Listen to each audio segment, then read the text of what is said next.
Hello, everybody, and welcome to Islam Chats. This week's topic of discussion is nonverbal communication within the Islamic culture.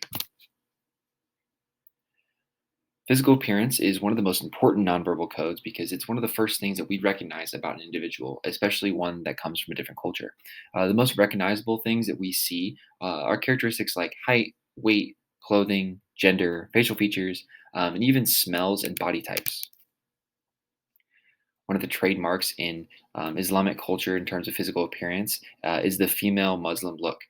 Women in many countries, Muslim women in many countries wear the Islamic hijab. The hijab is a headscarf.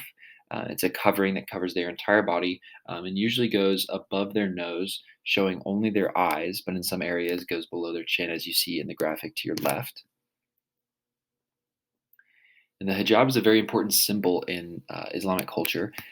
It's a transition to womanhood. It makes them feel more connected to their community. And so it's not only a representation of them as Islamic women, but also a transition into motherhood.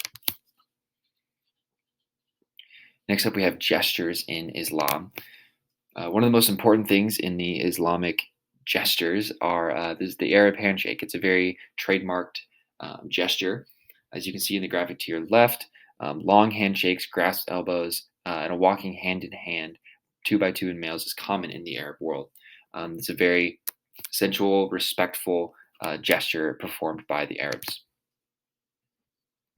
Next is the bow. The bow is a gesture of respect and is usually done prior to the beginning of a prayer service.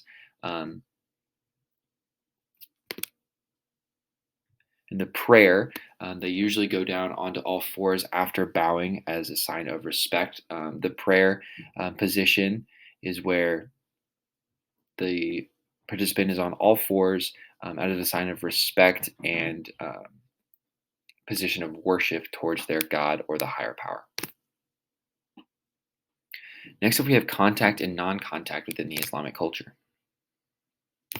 So proxemics play a big role in Islamic culture. It's very common for unmarried men and women to stay separated from one another without avoiding, or not without, but avoiding eye contact, touch, and maintaining their distance from one another, especially between single men and women.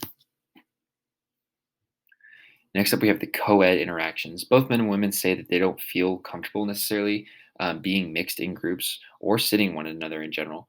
So this experience varies throughout. Within men are often in more contact culture within themselves. So men and women don't necessarily interact together, but men interact closely with other men and so on. And finally, we have cultural spaces in Islamic culture. So, what is a cultural space? A cultural space is the particular configuration of the communication that constructs meaning of various places. It is often referred to a home away from home. So, this can be a church, a house, a gathering place with loved ones, anything that makes the individual feel more comfortable. So, in terms of Islam, an important cultural space for Muslims is a mosque, which is their chosen place of worship and where they read scripture. It's their church, in other words. This is where the bow and the prayer service happened. It's where Islamic people feel the most at home in terms of practicing their own religion. Thank you for joining us for this week's episode of Islam Chats. These are our references. We hope to see you back next week.